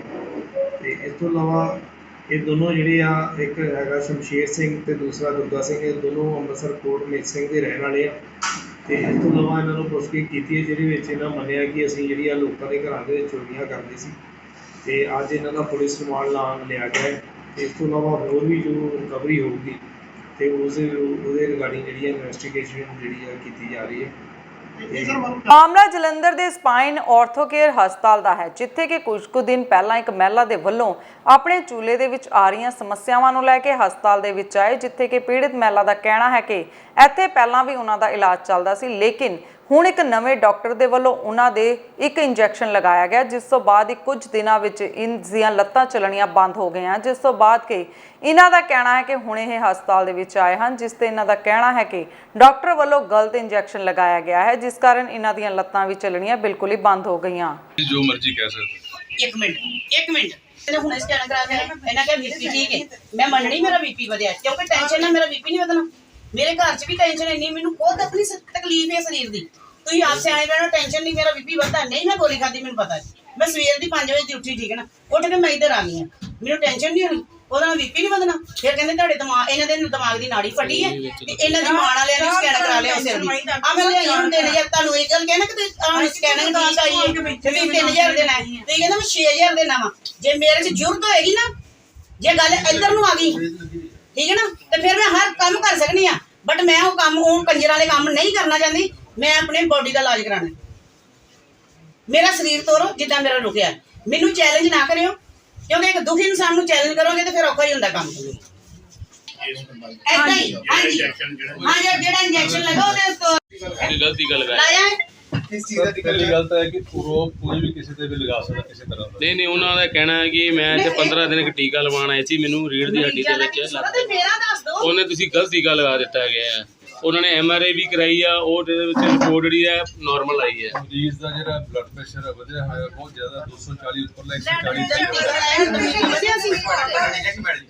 ਟੈਨਸ਼ਨ ਨਾਲ ਬੀਪੀ ਨਹੀਂ ਵਧਣੇ, ਕੀ ਵਧਣੇ ਜਿਹੜੀ ਪ੍ਰੋਬਲਮ ਹੋਈ ਹੈ। ਜਦੋਂ ਅਸੀਂ ਪਹਿਲੇ ਟੀਕਾ ਲਗਾਉਂਦੇ ਹਾਂ ਐਪੀਡੂਰਲ ਬਲੌਕ, ਉਹਦੇ ਕਰਕੇ ਕਈ ਵਾਰੀ ਟੈਂਪਰੇਰੀ ਵੀਕਨੈਸ ਆਈ, ਇਸੇ ਕਰਕੇ ਅਸੀਂ ਮਰੀਜ਼ ਨੂੰ ਐਡਮਿਟ ਕਰਤਾ ਹਸਪੀਟਲ 'ਚ ਰੱਖੀਦਾ। ਇਹ ਸਾਡੇ ਕੋਲ ਤੁਰ ਕੇ ਆਇਆ, ਤੁਰ ਕੇ ਗਿਆ, ਠੀਕ ਹੈ ਜੀ। ਉਦੋਂ ਇਹ ਕਹਿ ਰਹੇ ਸੀ ਕਿ ਮੈਂ ਬਾਹਰ ਜਾਣਾ ਤੇ ਮੈਨੂੰ ਅਰਜੈਂਟ ਟ੍ਰੀਟਮੈਂਟ ਚਾਹੀਦਾ, ਠੀਕ ਹੈ। ਸੋ ਜਿੱਦਣ ਆਏ ਸੀ ਉਦੋਂ ਟ੍ਰੀਟਮੈਂਟ ਉਹਦਾ ਸ਼ੁਰੂ ਕਰ ਦਿੱਤਾ। ਸਰ ਪਿਛਲੀ ਵਾਰ ਵੀ ਆਏ ਸੀਗੇ ਸਾਡੇ ਕੋਲ, ਜਦੋਂ ਮੈਂ ਰਿਪੋਰਟ ਦੇਖਣਾ ਪਿਆ, ਜਦੋਂ ਉਸ ਤੋਂ ਲਾਸਟ ਟਾਈਮ ਵੀ ਆਏ ਸੀ, ਉਦੋਂ ਮੇਰਾ ਬਲੱਡ ਪ੍ਰੈਸ਼ਰ ਬਹੁਤ ਜ਼ਿਆਦਾ ਸੀ, ਉਦੋਂ ਵੀ ਐਜ਼ ਪਰ ਰਿਕਾਰਡ ਦਵਾਈ ਨਹੀਂ ਸੀ ਇਹਨਾਂ ਨੇ ਖਾਧੀ। ਅੱਜ ਸਵੇਰੇ ਵੀ ਜਦੋਂ ਸਾਡੇ ਕੋਲ ਆਏ ਆ, ਇਹਨਾਂ ਨੇ ਬੀਪੀ ਦਵਾਈ ਉਦੋਂ ਨਹੀਂ ਖਾਧੀ ਹੋਈ ਸੀ। ਸਰ ਇਹਨਾਂ ਦੇ ਇੰਜੈਕਸ਼ਨ ਕਿਹੜਾ ਲਗਾਇਆ ਗਿਆ? Epidural block. It is a standard treatment worldwide. ਅਸੀਂ ਕੋਈ ਨਵਾਂ ਟੀਕਾ ਨਹੀਂ ਲਾਉਂਦੇ, ਬਾਹਰ ਨਾ ਲੱਗੂ, ਜਦੋਂ ਕਿਤਾਬਾਂ ਲਿਖਿਆ ਸੋਈ। ਸਰ ਜਦੋਂ ਇਹਨਾਂ ਨੇ ਦੁਬਾਰਾ MRI ਜਾਂ ਸਕੈਨ, ਜੋ ਸਿਟੀ ਸਕੈਨ ਕਰਾਈ, MRI ਸਕੈਨ ਜਿਹੜਾ ਬ੍ਰੇਨ ਦਾ ਕਰਾਇਆ ਇਹਨਾਂ ਦਾ ਅੱਜ ਸੀ, ਕਿਉਂਕਿ ਸਵੇਰੇ ਆਏ ਸੀ, ਅਸੀਂ ਕਿਹਾ ਮੈਂ ਦੂਜੇ ਹਸਪੀਟਲ 'ਚ ਵੀ ਕਰਵਾਈ ਹੈ। ਮਰੀਜ਼ ਦੀ ਮਰਜ਼ੀ, ਜਿੱਥੇ ਮਰਜ਼ੀ ਜਾ ਸਕਦਾ, ਜਿਹੜੇ ਮਰਜ਼ੀ ਹਸਪੀਟਲ 'ਚ ਜਾ ਸਕਦਾ। ਅੱਜ ਜਲੰਧਰ ਸੈਂਟਰਲ ਦੇ ਆਮ ਆਦਮੀ ਪਾਰਟੀ ਦੇ ਵਿਧਾਇਕ ਰਮਨ ਅਰੋੜਾ ਵੱਲੋਂ ਜਲੰਧਰ ਦੇ ਪਿਛਲੇ ਕਾਫੀ ਸਮੇਂ ਤੋਂ ਜੋ ਟੈਗੋਰ ਹਸਪਤਾਲ ਦਾ ਮੇਨ ਰੋਡ ਸੀ, ਉਸ ਦੇ ਬਣਾਉਣ ਦਾ ਅੱਜ ਉਦਘਾਟਨ ਕਰ ਦਿੱਤਾ ਗਿਆ ਤੇ ਨਾਲ ਹੀ ਇਸ ਮੌਕੇ ਤੇ ਆਮ ਆਦਮੀ ਪਾਰਟੀ ਦੇ ਆਗੂ ਵਿਧਾਇਕ ਅਮਨ ਅਰੋੜਾ ਨੇ ਕਿਹਾ ਹੈ ਕਿ ਪਹਿਲਾਂ ਇਸ ਦਾ ਉਦਘਾਟਨ ਕੀਤਾ ਗਿਆ ਸੀ ਕਿ ਇਲਾਕੇ ਦੇ ਵਿੱਚ ਸੀਵਰੇਜ ਪਾਉਣ ਨੂੰ ਲੈ ਕੇ, ਅਤੇ ਅੱਜ ਇਸ ਦਾ ਉਦਘਾਟਨ ਰੋਡ ਦੇ ਨਵ ਨਿਰਮਾਣ ਦੇ ਕੰਮ ਸ਼ੁਰੂ ਕਰਵਾਉਣ ਦੇ ਲਈ ਕੀਤਾ ਗਿਆ ਹੈ। ਜਿਹੜੀ ਟੈਗੋਰ ਨਗਰ ਵਾਲੀ ਰੋਡ ਆ, ਉਹਦਾ ਅੱਜ ਉਦਘਾਟਨ ਕੀਤਾ ਗਿਆ। ਇਸ ਸ਼ਹਿਰ ਦੀ ਬਹੁਤ ਹੀ ਚੱਲਣ ਵਾਲੀ ਰੋਡ ਆ। ਇੱਥੇ ਅੱਛੇ ਹਸਪੀਟਲ, ਟੈਗੋਰ ਹਸਪੀਟਲ ਆ ਜਿਹਦਾ ਦੁਨੀਆ ਦੇ ਵਿੱਚ ਨਾਮ ਆ। ਲੋਕੀ ਪੇਸ਼ੈਂਟਸ ਇੱਥੇ ਆਉਂਦੇ ਸੀਗੇ, ਬੜੇ ਪਰੇਸ਼ਾਨ ਸੀਗੇ। ਨਾਲ ਹੀ ਬਿਲਕੁਲ HMV ਕਾਲਜ ਆ, DAV ਕਾਲਜ ਆ, ਇੱਧਰ ਦੇ ਹੀ ਸਾਰਾ ਲੰਘਾ ਸੀਗਾ ਕਿ ਸਾਰੀ ਹੀ ਸੜਕ ਬਹੁਤ ਹੀ ਸਾਲਾਂ ਤੋਂ ਟੁੱਟੀ ਹੋਈ ਸੀ। ਅੱਜ ਸਾਰਿਆਂ ਦੇ ਸਹਿਯੋਗ ਦੇ ਨਾਲ ਸਾਡੇ CM ਸਾਹਿਬ ਭਗਵੰਤ ਸਿੰਘ ਜੀ ਮਾਨ, ਜਿਨ੍ਹਾਂ ਦਾ ਇੱਕੋ ਹੀ ਟੀਚਾ ਵਾ ਵੀ ਸਾਡਾ ਸ਼ਹਿਰ ਸਾਫ ਸੁਥਰਾ ਤੇ ਸਮਾਰਟ ਸਿਟੀ ਹੋਵੇ, ਉਹਦੀ ਲਹਿਰ ਤੇ ਚੱਲਦੇ ਹੋਏ ਅੱਜ ਟੈਗੋਰ ਨਗਰ ਦੀ ਰੋਡ ਦਾ ਉਦਘਾਟਨ ਕੀਤਾ ਗਿਆ ਵਾ। ਅੱਜ ਲੋਕਾਂ ਦੇ ਚਿਹਰੇ ਤੇ ਬਹੁਤ ਖੁਸ਼ੀ ਆ। ਲੋਕੀ ਬਹੁਤ ਖੁਸ਼ ਆ ਕਿ ਸਾਡੀ ਆਮ ਆਦਮੀ ਪਾਰਟੀ ਨੇ ਜੋ ਚੰਗੇ ਕੰਮ ਕਰਨ ਦਾ ਟੀਚਾ ਲਿੱਤਾ, ਅੱਜ ਉਹਦਾ ਅਸੀਂ ਉਹਦੇ ਆਧਾਰ ਤੇ ਕੰਮ ਕਰ ਰਹੇ ਹਾਂ ਔਰ ਆਸ਼ਾ ਕਰਦੇ ਹਾਂ ਵੀ ਇਸੇ ਤਰ੍ਹਾਂ ਹੀ ਸਾਰੇ ਕੰਮ ਹੋਰ ਵੀ ਨਾਲ ਹੁੰਦੇ। ਸੰਗਰੂਰ ਤੋਂ ਸੰਸਦ ਮੈਂਬਰ ਬਣਨ ਤੋਂ ਬਾਅਦ ਸਿਮਰਨਜੀਤ ਮਾਨ ਪਹਿਲੀ ਵਾਰ ਸ਼੍ਰੀ ਹਰਿਮੰਦਰ ਸਾਹਿਬ ਨਤਮਸਤਕ ਹੋਏ, ਜਿੱਥੇ ਉਹਨਾਂ ਨੇ ਪਰਮਾਤਮਾ ਤੋਂ ਆਸ਼ੀਰਵਾਦ ਲਿਆ। ਉਹਨਾਂ ਕਿਹਾ ਕਿ ਸਿੱਧੂ ਮੂਸੇਵਾਲਾ ਕਤਲकांड ਮਾਮਲੇ ਵਿੱਚ ਅੰਤਰਰਾਸ਼ਟਰੀ ਪੱਧਰ ਤੇ ਜਾਂਚ ਹੋਵੇ, ਕਿਉਂਕਿ ਇੱਕ ਵੱਡੀ ਸਾਜ਼ਿਸ਼ ਤਹਿਤ ਉਸ ਦਾ ਕਤਲ ਕੀਤਾ ਗਿਆ ਸੀ ਤੇ ਵਿਦੇਸ਼ਾਂ ਵਿੱਚ ਬੈਠੇ ਇਸ ਨੈਟਵਰਕ ਨੂੰ ਚਲਾ ਰਹੇ ਹਨ। ਹਾਜ਼ਰ ਹੈ, ਹੁਣ ਤੁਸੀਂ ਤਫਤੀਸ਼ ਤੇ ਸਵਾਲ ਪੁੱਛ ਸਕਦੇ ਹੋ। ਮਾਨ ਸਾਹਿਬ 15 ਸਾਲਾਂ ਬਾਅਦ ਫਿਰ ਉਹਨੇ ਕਿਰਪਾ ਕੀਤੀ ਆ ਔਰ ਭਾਰੀ ਬਹੁਮਤਾਂ ਜਿੱਤੀਆਂ ਤਾਂ ਉਹਦੇ ਬੜੇ ਮਸਲੇ ਹੈਗੇ। ਕੀ ਕਹਿਣਾ ਚਾਹੋਗੇ ਵਿਧਾਨ ਸਭਾ ਚ ਕਿਹੜੇ ਕਿਹੜੇ ਲੋਕ ਸਭਾ ਇੱਕ ਤਾਂ SCPC ਦੇ ਇਲੈਕਸ਼ਨਸ ਹੈਗੇ ਹੈ ਜਿਹੜੇ 11 ਸਾਲਾਂ ਤੋਂ ਨਹੀਂ ਹੋਏ, ਪਰ ਗਾੜੀ ਦਾ ਮਸਲਾ ਹੈਗਾ ਜਿਹੜਾ ਕੈਪਟਨ ਅਮਰਿੰਦਰ ਸਿੰਘ ਦੇ ਵੇਲੇ ਕੇਸ ਰਜਿਸਟਰ ਹੋਇਆ ਸੀ। ਬਾਦਲ ਸਾਹਿਬ ਦੀ ਹਕੂਮਤ ਸੀ ਉਸ ਵੇਲੇ। ਹੁਣ ਆਮ ਆਦਮੀ ਪਾਰਟੀ ਦੀ ਹਕੂਮਤ ਆ ਗਈ ਹੈ, ਪਰ ਜਿਹੜੇ ਸਿੱਖਾਂ ਦੇ ਮਸਲੇ ਹੈਗੇ ਆ 328 ਸਰੂਪ ਜਿਹੜੇ SGPC ਨੇ ਪੁਰਤ ਕਰਦੇ ਆ ਤੇ ਪੰਜਾਬ ਦਾ ਬਾਰਡਰ ਨਹੀਂ ਖੁੱਲ੍ਹ ਰਿਹਾ ਇੰਟਰਨੈਸ਼ਨਲ ਟ੍ਰੇਡ ਦੇ ਨਾਲ ਲਈ। ਇਹ ਸਾਰੀਆਂ ਬਹੁਤ ਵੱਡੀਆਂ ਚੀਜ਼ਾਂ ਹੈਗੀਆਂ ਜਿਹੜੀਆਂ ਇਹ ਕਰਨ ਵਾਲੀਆਂ ਹੈਗੀਆਂ ਸਿੱਖਾਂ ਦੇ ਮਸਲੇ। ਔਰ ਪੰਜਾਬ ਦੇ ਮਸਲੇ ਵੀ ਹੈਗੇ ਹੈ ਕਿ ਜਿਹੜੀ ਪੰਜਾਬ ਯੂਨੀਵਰਸਿਟੀ ਹੈ ਉਹਨੂੰ ਸੈਂਟਰਲ ਯੂਨੀਵਰਸਿਟੀ ਬਣਾਉਣਾ ਚਾਹੁੰਦੀ ਹੈ ਚੰਡੀਗੜ੍ਹ 'ਚ, ਉਹ ਅਸੀਂ ਨਹੀਂ ਬਣਨ ਦੇਣੀ ਚਾਹੁੰਦੇ। ਫਿਰ ਸਰਕਾਰ 780 ਕਰੋੜ ਰੁਪਈਆ ਲਾ ਰਹੀ ਹੈ ਰਾਜਸਥਾਨ ਕਨੈਲ ਦੀ ਲਾਈਨਿੰਗ ਕਰਨ ਲਈ, ਕੰਕਰੀਟ ਲਾਉਣ ਦੇ ਲਈ। ਜਦੋਂ ਸਾਨੂੰ ਪਾਣੀ ਨਹੀਂ ਮਿਲਦਾ ਰਾਜਸਥਾਨ ਕਨੈਲ ਤੋਂ, ਫਿਰ ਸਾਡੀ ਸਰਕਾਰ ਇੰਨਾ ਪੈਸਾ ਕਾਹਦੇ ਲਈ ਲਾ ਰਹੀ ਹੈ? ਆਮ ਪਾਰਟੀ ਦੀ ਪਾਲਿਸੀ ਹੈ ਮੁਹੱਲਿਆਂ ਦੇ ਵਿੱਚ ਸਕੂਲ ਤੇ ਹਸਪੀਟਲ ਤਕੜੇ ਕਰਨੇ, ਉੱਧਰਲੇ ਪਾਸੇ ਪੈਸਾ ਲੱਗੇ, ਜਿਹੜੇ ਸਾਡੇ ਬੱਚੇ ਪੜ੍ਹ ਲਿਖ ਸਕਣ, ਜਿਹੜੇ ਬਿਮਾਰ ਹੈ ਉਹਨਾਂ ਦੀ ਦਵਾਈ ਬੂਟੀ ਹੁੰਦੀ ਰਹੇ। ਇਹ ਸਾਰੇ ਵੱਡੇ ਵੱਡੇ ਮਸਲੇ ਹੈ ਜਿਹੜੇ ਪੰਜਾਬ ਦੇ ਹੈ। ਤੇ ਇਹ 1984 ਦਾ ਜਿਹੜਾ ਇਹ ਜਬਰ ਜਨਾਹ ਵੀ ਹੋਇਆ ਸਾਡੇ ਉੱਤੇ, ਸਾਡੀ ਕੌਮ ਦੇ ਉੱਤੇ ਨਸਲਕੁਸ਼ੀ ਵੀ ਕੀਤੀ ਗਈ, ਅਜੇ ਤੱਕ ਉਹਦਾ ਜਵਾਬ ਗਵਰਨਮੈਂਟ ਆਫ ਇੰਡੀਆ ਨੇ ਦਿੱਤਾ ਨਹੀਂ ਹੈ ਕਿ ਇਹ ਠੀਕ ਸੀਗਾ ਕਿ ਨਹੀਂ ਠੀਕ ਸੀ। ਜਦ ਕਿ ਅਮਰੀਕਾ ਦੇ ਕਈ ਸਟੇਟਸ ਨੇ ਮਤੇ ਪਾਸ ਕਰਤੇ ਹੈ ਕਿ ਇਹ ਜੈਨੋਸਾਈਡ ਤੇ ਨਸਲਕੁਸ਼ੀ ਸਿੱਖਾਂ ਦੀ ਹੋਈ ਹੈ। ਇਹ ਸਾਰੇ ਇੰਟਰਨੈਸ਼ਨਲ ਮਸਲੇ ਹੈਗੇ ਹੈ ਜਿਹੜੇ ਅਸੀਂ ਹੱਲ ਕਰਨਾ ਚਾਹੁੰਦੇ। ਪੰਜਾਬ ਬੋਰਡ ਵੱਲੋਂ 10ਵੀਂ ਦੇ ਨਤੀਜੇ ਐਲਾਨ ਦਿੱਤੇ ਗਏ ਹਨ, ਜਿਸ ਵਿੱਚ ਫਿਰੋਜ਼ਪੁਰ ਜ਼ਿਲ੍ਹੇ ਦੀ ਨੈਂਸੀ ਰਾਣੀਵਾਲਾ ਨੇ ਪੰਜਾਬ ਵਿੱਚ ਪਹਿਲਾ ਸਥਾਨ ਪ੍ਰਾਪਤ ਕੀਤਾ ਹੈ। ਇਸ ਮੌਕੇ ਅਧਿਆਪਕਾਂ ਅਤੇ ਪ੍ਰਸ਼ਾਸਨਿਕ ਅਧਿਕਾਰੀਆਂ ਨੇ ਨੈਂਸੀ ਰਾਣੀ ਨੂੰ ਵਧਾਈ ਵੀ ਦਿੱਤੀ। ਸਕੂਲ ਦਾ ਅੱਜ ਬੱਚਾ ਜਿਹੜਾ ਪਹਿਲੇ ਨੰਬਰ ਤੇ ਆਇਆ ਪੰਜਾਬ। ਸਾਡੇ ਸਕੂਲ ਲਈ ਸਰਕਾਰੀ ਹਾਈ ਸਕੂਲ ਸਤੀਏਵਾਲਾ ਲਈ ਅੱਜ ਬੜੇ ਮਾਣ ਦੀ ਗੱਲ ਹੈ ਕਿ ਸਾਡੀ ਬੇਟੀ ਨੈਂਸੀ ਰਾਣੀ ਨੇ 650 ਵਿੱਚੋਂ 644 ਨੰਬਰ ਲੈ ਕੇ ਪੂਰੇ ਪੰਜਾਬ ਦੇ ਵਿੱਚੋਂ ਟੌਪ ਕੀਤਾ, ਪਹਿਲਾ ਸਥਾਨ ਹਾਸਲ ਕੀਤਾ ਹੈ। ਸਾਡੇ ਫਿਰੋਜ਼ਪੁਰ ਜ਼ਿਲ੍ਹੇ ਲਈ ਸਾਡੇ ਲਈ ਬਹੁਤ ਮਾਣ ਵਾਲੀ ਗੱਲ ਹੈ। ਇਹ ਲੜਕੀ ਵਾਕਈ ਇਸ ਚੀਜ਼ ਨੂੰ ਡਿਜ਼ਰਵ ਕਰਦੀ ਸੀ। ਇਹਦੀ ਹੈਂਡ ਰਾਈਟਿੰਗ ਹਰ ਪੱਖੋਂ ਇਹ ਬੇਟੀ ਬਹੁਤ ਵਧੀਆ ਸੀ। ਸਰਕਾਰੀ ਸਕੂਲ ਵਿੱਚ ਇੰਗਲਿਸ਼ ਮੀਡੀਅਮ ਪੜ੍ਹ ਕੇ ਇਸ ਨੇ ਪੂਰੇ ਪੰਜਾਬ ਵਿੱਚ ਟੌਪ ਕੀਤਾ, ਜੋ ਸਾਡੇ ਲਈ ਬੜੇ ਮਾਣ ਦੀ ਗੱਲ ਹੈ। ਤਾਂ ਕਿਵੇਂ ਦੇਖਦੇ ਹੋ ਸਕੂਲ ਦੇ ਵਿੱਚ ਇਹ ਬੱਚੀ ਕਿੱਦਾਂ ਸੀ, ਪੜ੍ਹਨ ਵਾਲੀ ਕਿਵੇਂ ਦੀ ਸੀ, ਕਿਵੇਂ ਪੜ੍ਹਦੀ ਸੀ? ਇਹ ਬੇਟੀ ਬਹੁਤ ਇੰਟੈਲੀਜੈਂਟ ਹੈ, ਸਾਡੀ ਡੈਡੀਕੇਟਿਡ ਹੈ ਹਰ ਕੰਮ ਲਈ। ਜੋ ਕੰਮ ਕਿਹਾ ਜਾਂਦਾ ਉਸ ਨੂੰ ਬਹੁਤ ਬਖੂਬੀ ਨਿਭਾਉਂਦੀ ਹੈ। 8th ਕਲਾਸ ਦੇ ਬੇਸ ਤੇ NMS ਦੀ ਪ੍ਰੀਖਿਆ ਵਿੱਚ ਇਸਨੇ ਫਿਰੋਜ਼ਪੁਰ ਜ਼ਿਲ੍ਹੇ 'ਚ 3rd ਸਥਾਨ ਹਾਸਲ ਕੀਤਾ ਸੀ। ਜਿੰਨੇ ਵੀ ਕੁਇਜ਼ ਕੰਪੀਟੀਸ਼ਨ ਬਲਾਕ ਲੈਵਲ, ਤਹਿਸੀਲ ਲੈਵਲ ਤੇ ਹਰ ਵਿੱਚ ਪਾਰਟਿਸਿਪੇਟ ਕਰਦੀ ਸੀ। ਸਪੀਚ ਵਿੱਚ ਵੀ, ਕੰਪੀਟੀਸ਼ਨ ਵਿੱਚ ਵੀ, ਹਰ ਥਾਂ ਤੇ ਆਪਣਾ ਸਥਾਨ ਗ੍ਰਹਿਣ ਕਰਦੀ ਸੀ। ਹੁਣ ਇਸਨੇ ਮੈਰੀਟੋਰੀਅਸ ਲਈ ਐਗਜ਼ਾਮ ਦਿੱਤਾ ਹੋਇਆ ਹੈ। ਮੈਂ ਪੂਰੀ ਉਮੀਦ ਕਰਦੀ ਹਾਂ ਕਿ ਮੈਰੀਟੋਰੀਅਸ ਸਕੂਲ 'ਚ ਇਸਦਾ ਦਾਖਲਾ ਜ਼ਰੂਰ ਹੋ ਜਾਏਗਾ। ਕੀ ਨਾਮ ਹੈ ਤੁਹਾਡਾ? Parveen Bala, head mistress government high school Satiwala. बहुत ज़्यादा खुशी हो रही है क्योंकि खुशी की कोई आज तो हद ही नहीं है। इसके लिए मैंने ज़्यादा से ज़्यादा टाइम अपना स्टडी को दिया है क्योंकि टीचर्स भी यही कहते हैं, मम्मा भी स्टडी करो क्योंकि दुनिया में किसी ने काम नहीं आना, आपकी स्टडी ही आपके काम आएगी। जहाँ पे आपके साथ कोई स्टैंड खड़ा नहीं ना होगा, वहाँ पे आपकी स्टडी आपको वो मुकाम हासिल कराएगी जिसको आप डिज़र्व करते हो। आप कितना समय जो है पढ़ते थे और आप किस स्कूल में पढ़ रहे थे? आपने ट्यूशन रखी हुई थी या नहीं रखी हुई थी? मैं गवर्नमेंट हाई स्कूल में पढ़ती हूँ और ट्यूशन की तो ज़रूरत ही नहीं पड़ी। जब कभी भी चाहे वो शाम को हो, बेटा बस एक फ़ोन लगा देना, चाहे टीचर कुछ भी कर रहे हो, हमने फ़ोन लगाना और पूछना है और उन्होंने तभी बता देना और अगले दिन डाउट सारा क्लियर करना। ਧੂਰੀ ਦੇ ਨਜ਼ਦੀਕ ਪਿੰਡ ਬੁੰਗਰਾ ਵਿੱਚ ਇੱਕ ਬਲਾਤਕਾਰ ਦਾ ਮਾਮਲਾ ਸਾਹਮਣੇ ਆਇਆ ਜਿੱਥੇ ਇੱਕ ਪਿੰਡ ਦੀ ਔਰਤ ਨੇ ਆਪਣੇ ਸਬੰਧੀਆਂ ਤੇ ਇਲਜ਼ਾਮ ਲਗਾਏ ਹਨ ਕਿ ਉਹਨਾਂ ਦੇ ਸਾਥੀਆਂ ਨਾਲ ਮਿਲ ਕੇ ਬਲਾਤਕਾਰ ਕੀਤਾ ਗਿਆ, ਜਿਨ੍ਹਾਂ ਨੂੰ ਉਹ ਪਹਿਚਾਣਦੀ ਵੀ ਹੈ। ਦੂਜੇ ਪਾਸੇ ਔਰਤ ਨੇ ਪੁਲਿਸ ਕੋਲ ਮਾਮਲਾ ਦਰਜ ਕਰਵਾ ਦਿੱਤਾ ਹੈ ਤੇ ਦੋਸ਼ੀਆਂ ਦੀ ਭਾਲ ਜਾਰੀ ਹੈ। 5 ਬੰਦੇ ਆਏ ਨੇਗੇ, ਸਾਰਾ ਪਹਿਲਾਂ ਬਾਰ ਖੜਕਾਇਆ, 2 ਜਾਣਿਆਂ ਨੇ ਬਾਰ ਖੜਕਾਉਣ ਸਾਰਾ ਅੰਦਰ ਮੈਂ ਗੇਟ ਖੋਲਤਾ, ਘਰੇ ਕੋਈ ਵੀ ਨਹੀਂ ਸੀਗਾ, ਮੇਰੇ ਹਸਬੈਂਡ ਵੀ ਨਹੀਂ ਹੈਗੇ ਸੀਗੇ, ਮੇਰੀ ਬੇਟੀ ਵੀ ਨਹੀਂ ਹੈਗੀ ਤੀ ਘਰੇ, ਮੈਂ ਇਕੱਲੀ ਤੀ ਘਰੇ। ਸਰ ਜਦੋਂ ਮੈਂ ਗੇਟ ਖੋਲ੍ਹਿਆ ਤਾਂ 2 ਜਾਣਿਆਂ ਨੇ ਮੇਰਾ ਮੂੰਹ ਬੰਦ ਕਰਕੇ ਮੈਨੂੰ ਬੈੱਡਾਂ 'ਤੇ ਲੈ ਗਏ, ਅੰਦਰ ਲੈ ਕੇ ਗਏ ਹੋਏ ਜਿਹੜੇ 3 ਬੰਦੇ ਤੇ ਉਹਨਾਂ ਦੇ ਮੂੰਹ ਬੰਨੇ ਹੋਏ ਸੀਗੇ ਤੇ 2 ਜਾਣਿਆਂ ਨੇ ਮੇਰੇ ਨਾਲ ਰੇਪ ਕੀਤਾ ਗਾ। ਇੱਕ ਤਾਂ ਸਾਡੇ ਘਰ ਦੀ ਸੀ ਜੀ ਰੇਸ਼ਮ ਤੇ ਕੁਲਵੀਰ, 3 ਹਾਂ ਪੰਸਾਤੇ ਸੀਗੇ ਜਿਨ੍ਹਾਂ ਨੇ ਕਰਵਾਇਆ ਹੈਗਾ। ਉਹਦੇ ਮਾਂ-ਬਾਪ ਨੇ ਉਹ ਬਾਹਰੇ ਖੜੇ ਸੀਗੇ ਜੀ। ਉਹਨਾਂ ਦਾ ਜਗਦੇਵ ਤੇ ਹਰਦੀਪ ਕੌਰ। ਹਾਂਜੀ ਲੜਾਈ ਝਗੜਾ ਚੱਲਦਾ ਸੀ ਜੀ ਸਰ। ਮੇਰੇ ਘਰ ਵਾਲੇ ਦੀ ਬਾਂਹ ਤੇ ਉਹ ਫੈਕਚਰ ਕਰਤਾ ਸੀਗਾ ਉਹਦੀ ਰੰਜਸ ਨਾਲ। ਕਹਿੰਦੇ ਤੁਸੀਂ ਸਾਡਾ ਕੀ ਕਰ ਲਿਆ, ਕਹਿੰਦੇ ਪਰਚਾ ਕਰਾਤਾ, ਕੀ ਕਰ ਲਿਆ, ਕਹਿੰਦੇ ਹੁਣ ਤੁਹਾਨੂੰ ਦੱਸਾਂਗੇ, ਕਹਿੰਦੇ ਪਤਾ।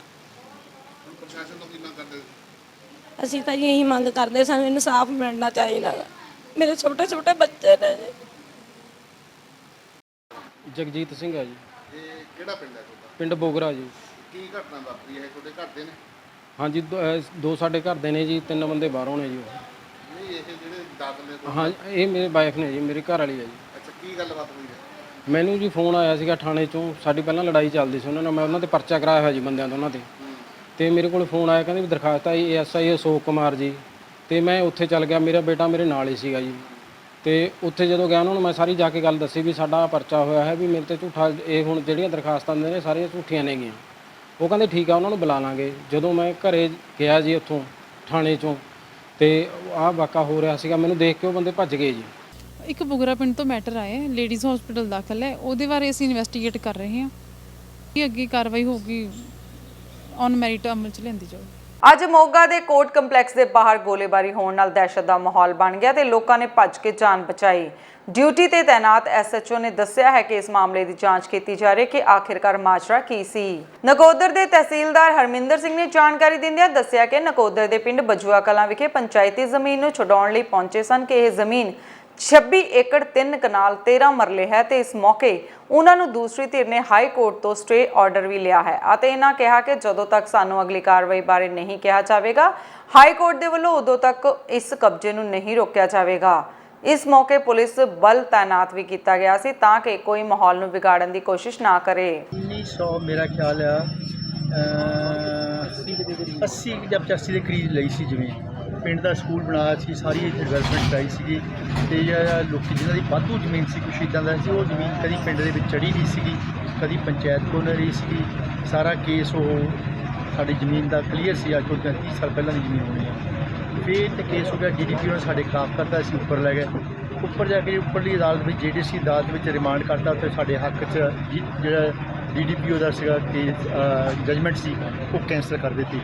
ਤੇ ਉਸ ਦੇ ਖਿਲਾਫ ਇਹਨਾਂ ਨੇ ਜਿਹੜੀ ਅੱਜ ਚੱਲ ਰਿਹਾ ਸੀ ਜੋ ਵੀ ਸੀਗਾ ਤੁਹਾਨੂੰ ਪਤਾ ਹੀ ਹੈ ਸਾਰਾ ਕੁਝ ਕਿ ਵਾਰੰਟ ਕੱਢੇ ਸੀਗੇ ਉਹ ਅੱਜ ਅਸੀਂ ਹਾਈ ਕੋਰਟ ਪਹੁੰਚ ਗਏ ਸਵੇਰੇ ਤੇ ਇਹਨਾਂ ਨੇ 11 ਵਜੇ ਕਾਰਵਾਈ ਕਰਨੀ ਸੀਗੀ ਤੇ 10 ਵਜੇ ਸਾਡੇ 10 ਵਜੇ ਕੇ 25-30 ਮਿੰਟ ਦੇ ਜਿੰਨਾ ਵੀ ਹੈਗਾ ਉਹਨੇ ਮਿੰਟ ਦੇ ਉੱਤੇ ਸਟੇਜ ਸਾਨੂੰ ਮਿਲ ਗਿਆ ਸਾਰਾ ਤੇ ਜਿਹੜੀ ਸਟੇਟਸ ਕੋ ਮਿਲ ਗਿਆ ਤੇ ਹੁਣ ਜਿੱਦਾਂ ਜ਼ਮੀਨ ਹੈਗੀ ਉੱਦਾਂ ਰਹੂਗੀ ਜੋ ਅੱਗੇ ਮਾਨਯੋਗ ਹਾਈ ਕੋਰਟ ਕਰੂਗਾ ਤੇ ਅਸੀਂ ਪਾਬੰਦ ਹਾਂ ਤੇ ਅਸੀਂ ਜੋ ਕਰਨਾ ਹੀ ਹੈ ਜੋ ਮਾਨਯੋਗ ਹਾਈ ਕੋਰਟ ਅੱਗੀਆਂ ਸਾਨੂੰ ਜੋ ਵੀ ਜਜਮੈਂਟ ਦੇਊਗਾ ਵਿਲ ਅਵੇਟ ਦੈਟਸ ਆਲ।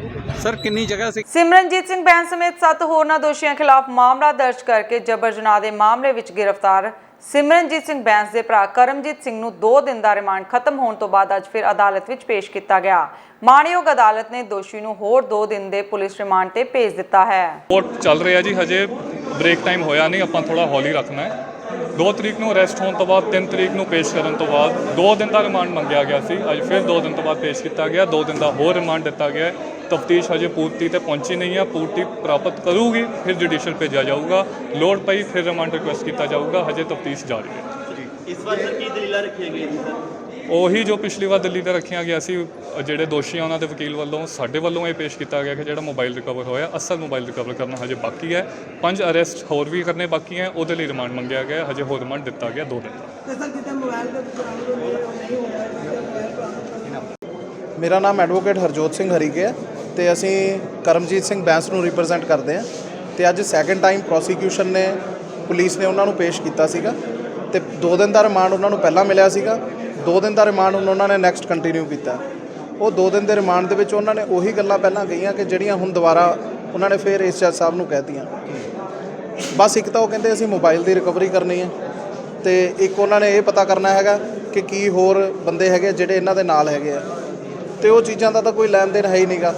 ਪਰ ਕੇਸ ਇੰਨਾ ਹਾਈ ਪ੍ਰੋਫਾਈਲ ਬਣ ਗਿਆ, ਸੈਕਸ਼ਨਸ ਇਹੋ ਜਿਹੇ ਆ ਕਿ ਉਹ ਬੰਦੇ ਦਾ ਜਿਹੜਾ ਇਸ ਟਾਈਮ ਕਸੂਰ ਆ ਉਹ ਪ੍ਰੋਪਰ ਸਾਹਮਣੇ ਆ ਨਹੀਂ ਪਾ ਰਿਹਾ। ਜਿਹੜਾ ਸਾਡਾ ਕਲਾਇੰਟ ਹੈਗਾ ਉਹਦੇ ਤੇ ਸਿਰਫ 506 ਬਣਦੀ ਹੈ ਜਿਹੜੀ ਉਹਨੇ ਥ੍ਰੈਟਨਿੰਗਸ ਕੀਤੀ ਹੈ। ਜੇ ਮੰਨ ਲਓ ਵੀ ਪੁਲਿਸ ਦੇ ਐਲੀਗੇਸ਼ਨ ਹੈਗੇ ਆ, ਰੇਪ ਦੇ ਵੀ ਐਲੀਗੇਸ਼ਨ ਹੈਗੇ ਆ, ਤਾਂ ਉਹਦਾ ਐਕਟਿਵ ਕਮਿਸ਼ਨ ਦੇ ਵਿੱਚ ਕੋਈ ਰੋਲ ਨਹੀਂ ਹੈਗਾ, ਨਾ ਪੈਸਿਵ ਦੇ ਵਿੱਚ ਹੈਗਾ। ਉਹਦੇ ਸਿਰਫ 2 ਹੀ ਐਲੀਗੇਸ਼ਨ ਹੈ ਕਿ ਜੀ ਇਹਨਾਂ ਨੇ ਸਾਨੂੰ ਫੋਨ ਕੀਤਾ, ਰਾਜੀਨਾਮੇ ਲਈ ਗਿਆ, ਉਹ ਵੀ ਪੁਲਿਸ ਇਹਨੂੰ ਅਲੈਜ ਕਰਦੀ ਹੈ। ਅਸੀਂ ਇਸ ਚੀਜ਼ ਨੂੰ ਅਲੈਜ ਨਹੀਂ ਕਰਦੇ। We have not done any phone call or nothing to him. Faridkot ਦੀ ਮਾਡਰਨ ਜੇਲ੍ਹ ਵਿੱਚ ਬੰਦ ਕੈਦੀਆਂ ਤੋਂ ਮੋਬਾਈਲ ਫੋਨ ਬਰਾਮਦ ਹੋਣ ਦਾ ਸਿਲਸਿਲਾ ਰੁਕਣ ਦਾ ਨਾਮ ਨਹੀਂ ਲੈ ਰਿਹਾ। ਜੇਕਰ ਨਵੇਂ ਮਾਮਲੇ ਦੀ ਗੱਲ ਕਰੀਏ ਤਾਂ ਇੱਕ ਵਾਰ ਫਿਰ ਜੇਲ੍ਹ ਅੰਦਰ ਵੱਖ-ਵੱਖ ਬੈਰਕਾਂ ਦੀ ਤਲਾਸ਼ੀ ਦੌਰਾਨ ਜੇਲ੍ਹ ਅੰਦਰ ਬੰਦ ਹਵਾਲਾਤੀਆਂ ਤੋਂ 6 ਮੋਬਾਈਲ ਫੋਨ ਬਰਾਮਦ ਕੀਤੇ ਗਏ ਹਨ, ਜਿਸ ਨੂੰ ਲੈ ਕੇ 5 ਹਵਾਲਾਤੀਆਂ ਖਿਲਾਫ ਅਤੇ ਇੱਕ ਮਹਿਲਾ ਖਿਲਾਫ ਮਾਮਲਾ ਦਰਜ ਕੀਤਾ ਗਿਆ ਹੈ। ਇਸ ਮਾਮਲੇ ਵਿੱਚ ਮਹਿਲਾ ਖਿਲਾਫ ਮਾਮਲਾ ਇਸ ਲਈ ਦਰਜ ਕੀਤਾ ਗਿਆ ਕਿਉਂਕਿ ਉਹ ਜੇਲ੍ਹ ਵਿੱਚ ਬੰਦ ਆਪਣੇ ਭਰਾ ਨਾਲ ਮੁਲਾਕਾਤ ਸਮੇਂ ਉਸ ਨੂੰ ਸਮਾਨ ਫੜਾਉਣ ਲਈ ਆਈ ਸੀ, ਜਿਸ ਅੰਦਰ ਉਸ ਵੇਲੇ ਮੋਬਾਈਲ ਫੋਨ ਲੁਕਾ ਕੇ ਰੱਖਿਆ ਗਿਆ ਸੀ, ਪਰ ਗੇਟ ਤੇ ਤਲਾਸ਼ੀ ਦੌਰਾਨ ਸਮਾਨ ਚੋਂ ਬਰਾਮਦ ਕਰ ਲਿਆ ਗਿਆ। ਫਿਲਹਾਲ ਪੁਲਿਸ ਵੱਲੋਂ ਉਕਤ ਆਰੋਪੀਆਂ ਨੂੰ ਪ੍ਰੋਡਕਸ਼ਨ ਵਾਰੰਟ ਤੇ ਲੈ ਕੇ ਪੁੱਛਗਿੱਛ ਦੀ ਗੱਲ ਵੀ ਕਰ ਰਹੀ ਹੈ। ਇਹ ਸਾਡੇ ਕੋਲ ਕੱਲ ਜੇਲ੍ਹ ਡਿਪਾਰਟਮੈਂਟ ਵੱਲੋਂ 5 ਲੈਟਰ ਮਸੂਲ ਹੋਏ ਹੈ, ਜਿਨ੍ਹਾਂ ਵਿੱਚੋਂ 4 ਲੈਟਰਾਂ ਵਿੱਚ ਜਿਹੜੇ ਹਵਾਲਾਤੀ ਹੈ, 5 ਹਵਾਲਾਤੀ ਨੇ, ਉਹਨਾਂ ਕੋਲੋਂ ਮੋਬਾਈਲ ਬਰਾਮਦ ਹੋਏ ਹੈ, ਜਿਹੜੇ 4 ਮੁਕੱਦਮੇ ਦਰਜ ਕੀਤੇ ਹੈ। ਇੱਕ ਮੁਕੱਦਮਾ ਦਰਜ ਹੋਇਆ ਲੇਡੀ ਵੀਰਪਾਲ ਕੌਰ ਨੇ ਪਿੰਡ ਸਾਲਮ ਖੇੜਾ ਤੋਂ, ਉਹ ਆਪਣੇ ਭਾਈ ਲਖਵਿੰਦਰ ਸਿੰਘ ਆ ਜੋ ਜੇਲ੍ਹ ਦੇ ਵਿੱਚ, ਉਹਨੂੰ ਆਪਣੇ ਭਰਾ ਨੂੰ ਮਿਲਣ ਵਾਸਤੇ ਆਈ ਸੀਗੀ। ਉਹਦੇ ਕੱਪੜੇ ਦੀ ਤਲਾਸ਼ੀ ਦੌਰਾਨ ਮੋਬਾਈਲ ਮਿਲਿਆ, ਉਹਦੇ ਖਿਲਾਫ ਮੁਕੱਦਮਾ ਦਰਜ ਹੋਇਆ। ਸਰ ਇਹ ਕਿਹੜਾ ਮਾਮਲਾ ਹੈ, ਕਿਹੜੀ ਧਾਰਾ ਦੇ ਵਿੱਚ ਹੁਣ ਦਰਜ ਕੀਤਾ? ਇਹ 42-52 ਜੇਲ੍ਹ ਐਕਟ ਦੇ ਹੁੰਦੇ ਮੁਕੱਦਮੇ ਜੀ। ਜ਼ਿਲ੍ਹਾ ਜਲੰਧਰ ਦੇ ਹਲਕਾ ਫਲੋਰ ਦੇ ਅਧੀਨ ਪੈਂਦੇ ਥਾਣਾ ਨੂਰ ਮਹਿਲ ਵਿੱਚ ਦਰੜੇ 2 ਪ੍ਰਵਾਸੀ ਮਜ਼ਦੂਰਾਂ ਗੁਰਾਇਆਂ ਦੇ ਨਜ਼ਦੀਕੀ ਪਿੰਡ ਪਾਸਲਾ ਵਿਖੇ 2 ਗੁੱਟਾਂ ਦੀ ਲੜਾਈ ਦੀ ਲਪੇਟ ਵਿੱਚ ਆ ਕੇ ਪ੍ਰਵਾਸੀ ਮਜ਼ਦੂਰਾਂ ਦੀ ਮੌਤ ਹੋ ਜਾਣ ਦਾ ਮਾਮਲਾ ਸਾਹਮਣੇ ਆਇਆ ਹੈ। ਜਦੋਂ ਇਸ ਬਾਬਤ ਡੀਐਸਪੀ ਲਖਵਿੰਦਰ ਸਿੰਘ ਮੱਲ ਨੂੰ ਪੁੱਛਿਆ ਤਾਂ ਉਹਨਾਂ ਕਿਹਾ ਕਿ ਵਾਰਦਾਤ ਦੀ ਗੰਭੀਰਤਾ ਨਾਲ ਜਾਂਚ ਕੀਤੀ ਜਾ ਰਹੀ ਹੈ।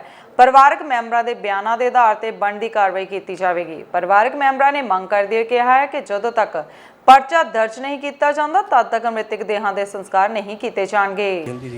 ਸਿਆਦੀਆਂ ਦੇ ਮੁੰਡਿਆਂ ਨੇ ਬੜੀ ਹੱਥ ਚੱਕੀ ਸੀਗੀ ਤੇ ਲੜਾਈ ਹੋਈ, ਪਹਿਲਾਂ ਗੋਲੀਆਂ ਚੱਲੀਆਂ ਉੱਥੇ ਜੀ, ਤੇ ਫਿਰ ਲੜਾਈ ਕਾਫੀ ਹੋ ਗਈ। ਉਹ ਗੱਡੀ ਬੈਗ ਲੈ ਗਏ ਤੇ ਸਾਡਾ ਫੁੱਫੜ ਉੱਧਰੋਂ ਖੱਤੇ ਝੋਨਾ ਲਾ ਕੇ ਆਉਂਦਾ ਸੀਗਾ ਤੇ ਉਹਦਾ ਵਿਚਾਰਾ ਬੇਨਜ਼ਰ ਜੇ ਮੌਤ ਮਾਰਿਆ ਗਿਆ। ਉਹ ਤਾਂ ਸਾਨੂੰ ਇਹਦਾ ਇਨਸਾਫ ਚਾਹੀਦਾ। ਸਾਨੂੰ ਕਿੰਨੀ ਮੌਤਾਂ ਕਿੰਨੀਆਂ ਹੋਈਆਂ? 2 ਮੌਤਾਂ ਹੋਈਆਂ ਜੀ। ਦੂਜਾ ਕੌਣ ਸੀ? ਦੂਜਾ ਮੇਰਾ ਬਾਬਾ ਸੀਗਾ ਜੀ। ਕੀ ਨਾਮ? ਇੱਕ ਦਾ ਨਾਂ ਹੈਗਾ ਜੀ ਰਾਜਕੁਮਾਰ ਤੇ ਇੱਕ ਦਾ ਨਾਂ ਹੈਗਾ ਭੋਲਾ ਸ਼ੰਕਰ ਜੀ। ਹਾਂਜੀ, ਨਹੀਂ ਇੱਕ ਦੀ ਹੋਈ ਸੀ 1:30 ਵਜੇ ਮੌਤ ਹੋ ਗਈ ਸੀ ਤੇ ਆਪਣੇ ਦੂਜੇ ਦੀ ਬਾਬੇ ਦੀ ਉਹ 3 ਵਜੇ ਮੌਤ ਹੋ ਗਈ ਸੀ ਉਹਨਾਂ ਦੀ ਸਵੇਰੇ। ਉਹਨਾਂ ਦੀ ਮੌਤ ਕਿੱਦਾਂ ਹੋਈ? ਬਾਬੇ ਦੀ ਜੀ ਦੋਨਾਂ ਦੀ ਜੀ ਐਕਸੀਡੈਂਟ ਹੀ ਕਰਕੇ ਹੋਇਆ। ਹਾਂਜੀ ਗੱਡੀ ਥੱਲੇ ਦੇਤਾ ਥੱਲੇ। ਪਰਿਵਾਰ ਕੀ ਮੰਗ ਕੀ ਕਰਦਾ? ਵੀ ਪਰਿਵਾਰ ਤਾਂ ਇਹੀ ਮੰਗ ਕਰਦਾ ਸਾਨੂੰ ਇਨਸਾਫ ਦਿੱਤਾ ਜਾਵੇ, ਕਿਉਂਕਿ ਛੋਟੇ ਨਿਆਣੇ ਉਹਨਾਂ ਦੇ, ਨਾ ਤਾਂ ਉਹਨਾਂ ਦੀ ਸਾਡੀ ਭੂਆ ਕੰਮ ਕਰ ਸਕਦੀ ਆ, ਛੋਟੇ ਜਵਾਕ ਆ ਤੇ ਉਹੀ ਕੰਮ ਕਰਦੇ ਸੀਗੇ। ਸਾਨੂੰ ਤਾਂ ਇਹ ਇਨਸਾਫ ਚਾਹੀਦਾ ਸਾਨੂੰ, ਜਦ ਤੱਕ ਅਸੀਂ ਇਹ ਦਾਗ ਨਹੀਂ ਦਿੰਦੇ। ਦਾਗ ਨਹੀਂ ਦਿੰਦੇ ਤੇ ਸਾਨੂੰ ਜਿੱਥੇ ਤੱਕ ਮਰਜ਼ੀ ਜਾਣਾ ਪਵੇ ਭਾਜੀ ਜਾਵਾਂਗੇ ਅਸੀਂ। ਵਾਰਦਾਤ ਇੱਦਾਂ ਹੋਈ ਆ ਜੀ, ਅਸੀਂ ਇੱਥੇ ਬੈਠੇ ਸੀ, ਥੜੇ ਤੇ ਬੈਠੇ ਸੀ ਬੋਰਡ ਦੇ ਥੱਲੇ, ਤਾਂ ਸਾਨੂੰ ਨਹੀਂ ਪਤਾ ਸੀਗਾ। ਅਸੀਂ ਮੇਲਾ ਚੱਲਦਾ ਇੱਥੇ ਬਾਬਿਆਂ ਦੇ ਦਰਬਾਰ ਤੇ ਬੈਠੇ ਸੀਗੇ, ਸਾਰੀ ਸੰਗਤ ਵੀ ਬੈਠੀ ਸੀ, ਸਾਰੇ ਲੋਕੀ ਆਉਂਦੇ ਜਾਂਦੇ ਸੀਗੇ। ਤਾਂ ਗੱਡੀਆਂ ਆਈਆਂ ਜੀ, 2 ਗੱਡੀਆਂ ਇੱਕ ਦੂਜੇ ਤੇ ਚੜ੍ਹਦੀਆਂ ਆਉਂਦੀਆਂ ਸੀਗੀਆਂ। ਤਾਂ ਗੱਡੀ ਜਿੱਦਾਂ ਹੀ ਮੋਰਲੇ ਨੇ ਬ੍ਰੇਕ ਮਾਰੀ ਜ਼ੋਰ ਨਾਲ, ਪਿਛਲੀ ਗੱਡੀ ਨੇ ਵਿੱਚ ਮਾਰਨਾ ਚਾਹਿਆ ਜੀ, ਉੱਥੇ ਇੱਕ ਫਾਇਰ ਹੋਇਆ ਜੀ। ਮੁੜ ਕੇ ਲੋਕੀ ਇੱਧਰ ਉੱਧਰ ਭੱਜ ਗਏ ਜੀ। ਠੀਕ ਹੈ ਜੀ। ਮੁੜ ਕੇ ਮੇਰੇ ਫੁੱਫੜ ਜੀ 8:30 ਵਜੇ ਜੀ ਝੋਨਾ ਲਾ ਕੇ ਆਉਂਦੇ ਸੀਗੇ ਖੇਤ 'ਚੋਂ, ਤਾਂ ਇਹਨਾਂ ਦੀ ਗੱਡੀ ਸਾਈਕਲ ਮਗਰ ਸੀ। ਜਿਹੜੀ ਦੂਜੀ ਗੱਡੀ ਹੈ ਜੈਨ ਗੱਡੀ ਵਾਲੇ ਨੇ ਮਗਰ ਬੰਦਾ ਨਹੀਂ ਦੇਖਿਆ ਜੀ ਕੌਣ ਹੈਗਾ ਨਹੀਂ ਹੈਗਾ। ਇਹਨਾਂ ਨੇ ਇੱਕਦਮੇ ਬੈਕ ਕੀਤਾ ਜੀ, ਇਹਨਾਂ ਤੋਂ ਗੱਡੀ ਕੰਟਰੋਲ ਨਹੀਂ ਹੋਈ, ਇਹਨਾਂ ਨੇ ਗੱਡੀ ਦੇ ਥੱਲੇ ਬੰਦਾ ਦੇ ਦਿੱਤਾ ਜੀ। ਕਿੰਨੇ ਬੰਦੇ ਆਏ ਥੱਲੇ? ਬੰਦੇ ਜੀ 2 ਆਏ ਆ ਜੀ। ਤਾਂ ਇੱਕ ਦੇ ਤਾਂ ਜੀ ਰਾਤੀ ਮੌਤ ਹੋ ਗਈ ਆ, 1:30 ਵਜੇ ਮੌਤ ਹੋ ਗਈ ਹੈ ਜੀ। ਇੱਕ ਦੀ ਮੌਤ ਹੋਈ ਹੈ ਸਵੇਰੇ 3 ਵਜੇ ਹੋਈ ਆ। ਠੀਕ ਹੈ ਜੀ। ਅਸੀਂ ਹਸਪੀਟਲ ਲੈ ਕੇ ਗਏ, ਬਾਬੇ ਕਸ਼ਮੀਰਾ ਸਿੰਘ ਦੇ ਹਸਪੀਟਲ ਲੈ ਕੇ ਗਏ ਅਸੀਂ। ਉਹਨਾਂ ਦਾ ਜੀ ਭੋਲਾ ਸ਼ੰਕਰ ਨਾਂ ਹੀ ਆ ਜੀ। ਠੀਕ ਹੈ ਜੀ। ਰਾਜਕੁਮਾਰ ਆ ਜੀ ਨਾਂ। ਇੱਥੇ ਰਹਿੰਦੇ ਸੀ ਪਿੰਡ ਪਾਸਲੇ 'ਚ ਰਹਿੰਦੇ ਸੀਗੇ ਜੀ। ਸਾਡੀ ਤਾਂ ਕਿਸੇ ਨਾਲ ਕੋਈ ਲਾਗ ਡਾਟ ਹੈ ਨਹੀਂ, ਕਦੀ ਕਿਸੇ ਨਾਲ ਲੜਾਈ ਨਹੀਂ, ਕੋਈ ਕੁਛ ਨਹੀਂ, ਦਿਹਾੜੀ ਕਰਦੇ ਆ ਹਨ। ਅਸੀਂ ਤਾਂ ਇਨਸਾਫ ਚਾਹੁੰਦੇ ਹਾਂ ਜੀ, ਜੇ ਗਰੀਬ ਬੰਦੇ ਨੂੰ ਇਨਸਾਫ ਮਿਲੇ ਜੀ। ਹੋਰ ਬਾਕੀ ਬੱਚੇ ਕੋਈ ਕਮਾਉਣ ਵਾਲੇ ਹੈ ਨਹੀਂ, ਉਹੀ ਕੰਮ ਦਿਹਾੜੀਆਂ ਕਰਦੇ ਸੀਗੇ ਜੀ, ਮਜ਼ਦੂਰੀ ਕਰਦੇ ਸੀਗੇ ਜੀ। ਝੋਨਾ ਲਾਉਂਦੇ ਸੀ, ਝੋਨੇ ਦਾ ਸੀਜ਼ਨ ਹੀ ਆ, ਝੋਨਾ ਲਾਉਂਦੇ ਸੀਗੇ। ਝੋਨਾ ਲਾ ਕੇ ਆ ਰਹੇ ਸੀ, 8:30 ਵਜੇ ਆ ਰਹੇ ਸੀਗੇ ਜੀ। ਘਰ ਚੱਲੇ ਸੀਗੇ ਆਪਣੇ, ਤਾਂ ਘਰ ਜਾਣ ਤੋਂ ਪਹਿਲਾਂ ਆ ਵਾਰਦਾਤ ਹੋ ਗਿਆ ਜੀ। ਇਹ ਗੱਡੀ ਕਾਫੀ ਤੋੜ ਭੰਨ ਕੀਤੀ ਹੋਈ ਹੈ। ਤਾਂ ਇਹ ਜਿਹਨਾਂ ਪਾਰਟੀਆਂ ਨੇ ਤੋੜ ਭੰਨ ਕੀਤੀ, ਅਸੀਂ ਇਹਨਾਂ ਨੂੰ ਜਾਣਦੇ ਨਹੀਂ ਜੀ ਕੌਣ ਸੀਗੇ ਨਹੀਂ ਸੀਗੇ ਬੰਦੇ। ਅਸੀਂ ਤਾਂ ਜੇ ਆਹੀ ਦੇਖਿਆ ਜੀ, ਬਾਕੀ ਸਾਨੂੰ ਨਹੀਂ ਪਤਾ ਉਹਨਾਂ ਦੀ ਆਪ ਵਿੱਚ ਕੀ ਲਾਗ ਡਾਟ ਹੈਗਾ ਨਹੀਂ ਹੈਗਾ। ਇਹ ਤਾਂ ਉਹੀ ਜਾਣਨ, ਦੋਵੇਂ ਬੰਦੇ ਜਾਣਨ ਕੌਣ ਹੈ, ਕੀ ਕੀਤਾ ਉਹਨਾਂ ਨੇ। ਰਾਣਾ ਕੰਦੋਵਾਲੀਆ ਕਤਲ ਕੇਸ ਦੇ ਮਾਮਲੇ ਵਿੱਚ ਪੰਜਾਬ ਪੁਲਿਸ ਵੱਲੋਂ ਗੈਂਗਸਟਰ ਲਾਰੈਂਸ ਬਿਸ਼ਨੋਈ ਨੂੰ ਅੰਮ੍ਰਿਤਸਰ ਦੀ ਅਦਾਲਤ ਵਿੱਚ ਪੇਸ਼ ਕੀਤਾ ਗਿਆ, ਜਿੱਥੇ ਉਸ ਨੂੰ 5 ਦਿਨਾਂ ਦੇ ਪੁਲਿਸ ਰਿਮਾਂਡ ਤੇ ਭੇਜ ਦਿੱਤਾ ਗਿਆ ਹੈ। ਇਹਨੂੰ ਕਿਸ ਕੇਸ 'ਚ ਹੁਣ ਦੁਬਾਰਾ ਲਿਆ ਗਿਆ? ਸਾਡੇ ਕੋਲ ਜਿਹੜਾ ਪਹਿਲਾ ਕੇਸ ਚੱਲ ਰਿਹਾ ਸੀ, ਜਿਹਦੇ ਕੋਲ ਸਾਡੇ ਕੋਲ ਪਹਿਲਾਂ ਵੀ ਜਿਹੜਾ ਰਿਮਾਂਡ ਤੇ ਸੀਗਾ 6 ਦਿਨ ਦਾ, ਹੁਣ ਇਹਨੂੰ ਅਸੀਂ ਦੁਬਾਰਾ ਜਿਹੜਾ ਆ ਫਿਰ ਸਾਨੂੰ 5 ਦਿਨ ਦਾ ਰਿਮਾਂਡ ਮਿਲਿਆ। ਉਸੇ ਕੇਸ ਦੇ ਵਿੱਚ ਇਨਵੈਸਟੀਗੇਸ਼ਨ ਚੱਲ ਰਹੀ ਆ, ਇਸ ਕਰਕੇ ਜਿਹੜਾ ਸਾਨੂੰ ਕੁਝ ਇਨਵੈਸਟੀਗੇਸ਼ਨ ਚੱਲਣ ਦੇ ਨਾਲ ਜਿਹੜਾ ਸਾਨੂੰ ਹੋਰ ਰਿਮਾਂਡ ਦੀ ਲੋੜ ਸੀ, ਜਿਹੜਾ ਸਾਨੂੰ ਅੱਜ ਜੱਜ ਸਾਹਿਬ ਨੇ ਦਿੱਤਾ ਆ। ਰਾਣਾ ਕੰਦੋਵਾਲੀਆ ਦੇ ਮਾਮਲੇ ਦੇ ਵਿੱਚ ਕੀ ਸਾਹਮਣੇ ਆਇਆ? ਉਹ ਸਾਡੀ ਜਿਹੜੀ ਟੀਮ ਇਨਵੈਸਟੀਗੇਟ ਕਰ ਰਹੀ ਆ, ਉਹਦੇ ਵਿੱਚ ਜੋ ਉਹਨਾਂ ਨੇ ਜੋ ਚੀਜ਼ਾਂ ਆ ਜਿਹੜੀਆਂ ਅਸੀਂ ਪਹਿਲਾਂ ਨਹੀਂ ਡਿਸਕਲੋਜ਼ ਕਰ ਸਕਦੇ, ਇਸ ਕਰਕੇ ਜਿਹੜੀਆਂ ਇਨਵੈਸਟੀਗੇਸ਼ਨ ਸਾਡਾ ਪਾਰਟ ਦਾ ਟਾਈਮ ਹੈ, ਇਸ ਕਰਕੇ ਜਿਹੜਾ ਕਰ ਰਹੇ ਅੱਗੇ ਇਹਦੇ ਵਾਸਤੇ ਹੋਰ ਵੈਰੀਫਿਕੇਸ਼ਨ ਅੰਮ੍ਰਿਤਸਰ ਕੀਤੀ ਜਾਵੇਗੀ? ਨਹੀਂ, ਇਹਨੂੰ ਅਸੀਂ ਜਿਹੜੀ ਸਾਡੀ ਕੁਛ ਇੱਥੇ ਪੁੱਛਗਿੱਛ ਕਰ ਰਹੇ ਹਾਂ, ਬਾਕੀ ਇਹਨੂੰ ਅਸੀਂ ਖਰੇ ਰੱਖਾਂਗੇ। 3 ਜ਼ਿਲ੍ਹੇ ਦੀ ਜਿਹੜੀ ਪੁਲਿਸ ਪਹੁੰਚੀ ਸੀ ਜੀ। ਬਾਕੀ ਡਿਸਟ੍ਰਿਕਟਾਂ ਦੀ ਪੁਲਿਸ ਆਈ ਸੀ, ਜਿਹੜੇ ਉਹਨਾਂ ਦੇ ਕੋਈ ਨਾਮਜ਼ਦ ਪਰਚੇ ਹੋਣਗੇ ਇਹਦੇ ਵਿੱਚ, ਲੇਕਿਨ ਇਹਨੂੰ ਅਜੇ ਰਿਮਾਂਡ ਜਿਹੜਾ ਸਾਨੂੰ ਮਿਲਿਆ। ਸਾਬਕਾ ਵਿਧਾਇਕਾਂ ਨੂੰ ਰੋਕੀਆਂ ਮਿਲ ਰਹੀਆਂ ਸੀ, ਸਭ ਕੁਝ ਧਮਕੀਆਂ ਆ ਰਹੀਆਂ ਸੀ, ਉਹਦੇ ਬਾਰੇ ਵੀ ਪੁੱਛਗਿੱਛ ਕੀਤੀ ਜਾ ਸਕਦੀ ਹੈ? ਬਿਲਕੁਲ ਜੀ, ਸਾਡਾ ਸਾਰਾ ਉਹਦਾ ਅਗਲਾ ਪਾਰਟ ਆ, ਉਹਦੇ ਵਾਸਤੇ ਸਾਰਾ ਨਹੀਂ, ਇਹਨੂੰ ਅਸੀਂ ਅੱਗੇ ਨਿਸ਼ਚਿਤ ਕਰਾਂਗੇ। ਨਵੇਂ ਕੇਸ ਕੋਈ ਨਵਾਂ ਕੇਸ ਨਹੀਂ ਹੈ, ਉਸੇ ਕੇਸ 'ਚ ਹੀ ਅਜੇ ਰੱਖਿਆ ਗਿਆ ਜੀ, ਜਿਸ ਤੁਸੀਂ ਕਹਿ ਰਹੇ ਹੋ। ਦੇਖੋ, ਇਨਵੈਸਟੀਗੇਸ਼ਨ ਦਾ ਪਾਰਟ ਆ, ਉਹਦੇ ਵਿੱਚ ਅੱਜ ਜਿਹੜਾ ਅਸੀਂ ਰਿਮਾਂਡ ਲੈ ਲਿਆ, ਅੱਗੇ ਸਾਡੀ ਟੀਮਾਂ ਲੱਗੀਆਂ ਹੋਈਆਂ, ਉਹ ਸਕਰੀਆਂ ਕਰ ਤੁਸੀਂ ਬਰੀਫ ਦਿੱਤਾ ਸੀਗਾ ਕਿ ਹਿਮਾਚਲ ਪ੍ਰਦੇਸ਼ ਵਿੱਚ ਮੀਂਹ ਕਾਰਨ ਭਾਰੀ ਤਬਾਹੀ ਮਚੀ ਹੋਈ ਹੈ ਤੇ ਕੁੱਲੂ ਜ਼ਿਲ੍ਹੇ ਦੇ ਮਨੀਕਰਨ ਸਾਹਿਬ ਤੇ ਚੋਚ ਇਲਾਕੇ ਵਿੱਚ ਬੱਦਲ ਫਟਣ ਦੀ ਖਬਰ ਸਾਹਮਣੇ ਆਈ ਹੈ। ਇਹ ਵੀ ਦੱਸ ਦਈਏ ਕਿ ਬੱਦਲ ਫਟਣ ਨਾਲ ਪਿੰਡ ਨੂੰ ਜਾਣ ਵਾਲਾ ਇਕਲੌਤਾ ਪੁਲ ਤਬਾਹ ਹੋ ਗਿਆ ਤੇ ਦਰਸ਼ਨਾਂ ਘਰਾਂ ਤੇ ਕੈਂਪਿੰਗ ਸਾਈਟਾਂ ਨੂੰ ਵੀ ਨੁਕਸਾਨ ਹੋਇਆ ਹੈ। ਉੱਤਰ ਪੱਛਮੀ ਇੰਡੀਆਨਾ 'ਚ ਇੱਕ ਬਲਾਕ ਪਾਰਟੀ ਦੌਰਾਨ ਹੋਈ ਗੋਲੀਬਾਰੀ 'ਚ 3 ਵਿਅਕਤੀਆਂ ਦੀ ਮੌਤ ਹੋ ਗਈ ਤੇ ਹੋਰ 7 ਜ਼ਖਮੀ ਹੋ ਗਏ। ਪੁਲਿਸ ਨੇ ਜਾਣਕਾਰੀ ਦਿੰਦਿਆਂ ਦੱਸਿਆ ਕਿ ਗੋਲੀਬਾਰੀ ਗੈਰੀ ਇੰਡੀਆਨਾ ਦੇ ਰਿਹਾਇਸ਼ੀ ਖੇਤਰ ਵਿੱਚ ਹੋਈ ਹੈ। ਪੁਲਿਸ ਅਧਿਕਾਰੀ ਲੈਫਟੀਨੈਂਟ ਡੌਨ ਵੈਸਟਰਫੀਲਡ ਨੇ ਕਿਹਾ ਹੈ ਕਿ ਜਦੋਂ ਪੁਲਿਸ ਮੌਕੇ ਉੱਪਰ ਪਹੁੰਚੀ ਤਾਂ 3 ਵਿਅਕਤੀਆਂ ਦੀ ਮੌਤ ਹੋ ਚੁੱਕੀ ਸੀ। ਜ਼ਖਮੀਆਂ ਨੂੰ ਹਸਪਤਾਲ ਦਾਖਲ ਕਰਵਾਇਆ ਗਿਆ ਹੈ। ਵੈਸਟਰਫੀਲਡ ਅਨੁਸਾਰ ਜ਼ਖਮੀਆਂ ਦੀ ਹਾਲਤ ਬਾਰੇ ਅਜੇ ਕੋਈ ਜਾਣਕਾਰੀ ਨਹੀਂ ਮਿਲੀ। ਉਹਨਾਂ ਕਿਹਾ ਕਿ ਅਧਿਕਾਰੀ ਮੌਕੇ ਉੱਪਰ ਹਾਲਾਤ ਦਾ ਜਾਇਜ਼ਾ ਲੈ ਰਹੇ ਹਨ ਤੇ ਅਜੇ ਵੀ ਇਹ ਵੀ ਪਤਾ ਨਹੀਂ ਲੱਗ ਸਕਿਆ ਕਿ ਹਮਲਾਵਰ ਕਿੰਨੇ ਸਨ। ਮ੍ਰਿਤਕਾਂ ਵਿੱਚ ਇੱਕ 20 ਸਾਲ ਦੀ ਔਰਤ ਵੀ ਸ਼ਾਮਿਲ ਹੈ ਜੋ ਕਿ ਓਲੰਪੀਆ ਫੀਲਡਸ ਦੀ ਰਹਿਣ ਵਾਲੀ ਸੀ। ਦੋਸਤੋ, ਇਹ ਸਨ ਸਾਡੀਆਂ ਅੱਜ ਦੀਆਂ ਖਾਸ ਖਬਰਾਂ। ਨਵੀਆਂ ਤੇ ਤਾਜ਼ਾ ਖਬਰਾਂ ਦੇ ਨਾਲ ਤੁਹਾਡੇ ਸਾਹਮਣੇ ਫਿਰ ਤੋਂ ਰੂਬਰੂ ਹੋਵਾਂਗੇ। ਤਦ ਤੱਕ ਲਈ ਮੈਨੂੰ ਯਾਨੀ ਕਿ ਤੇਜਿੰਦਰ ਕੌਰ ਨੂੰ ਦਿਓ ਇਜਾਜ਼ਤ। ਰੱਬ ਰਾਖਾ।